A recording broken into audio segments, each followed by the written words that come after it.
ওই যে দেখা যাচ্ছে দূরে আমার ছোট্ট বোনটার কবর।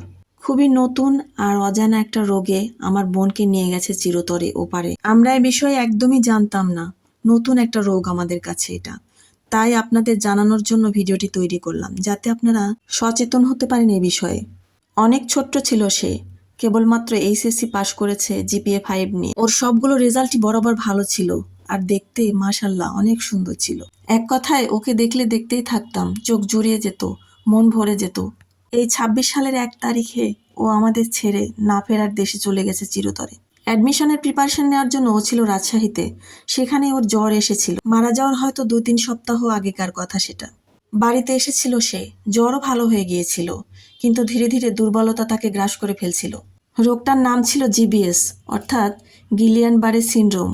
আপনারা হয়তো অনেকেই শুনে থাকবেন এই রোগের নাম, কিন্তু আমরা কখনোই শুনিনি, কখনো জানতাম না এই রোগের সম্পর্কে। আর আমাদের মতো হয়তো অনেকেই আছেন যারা এই সম্পর্কে কিছুই জানেন না।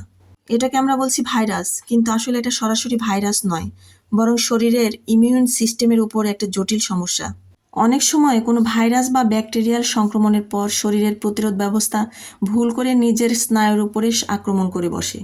অর্থাৎ এমন কোনো রোগ হয়েছিল আপনার, যেটা ভাইরাস বা ব্যাকটেরিয়া জনিত কারণে হয়ে থাকে, যেমন সর্দি কাশি, জ্বর বা পেট খারাপ, এরকম কোনো অসুখ হয়েছিল, তারপরে এই সমস্যাটা দেখা দিতে পারে। তবে সবসময় যে এরকম হয় তা কিন্তু নয়। এটা খুবই বিরল রোগ।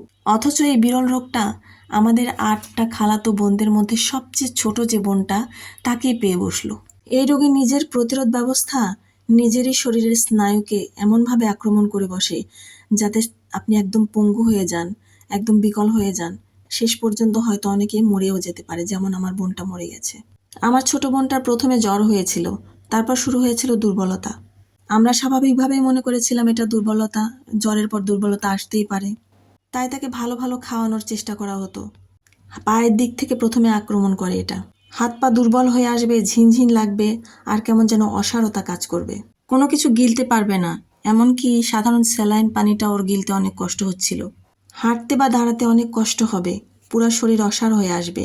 আর যখন গুরুতর অবস্থা হয়ে আসবে, তখন শ্বাস নিতে সমস্যা হবে।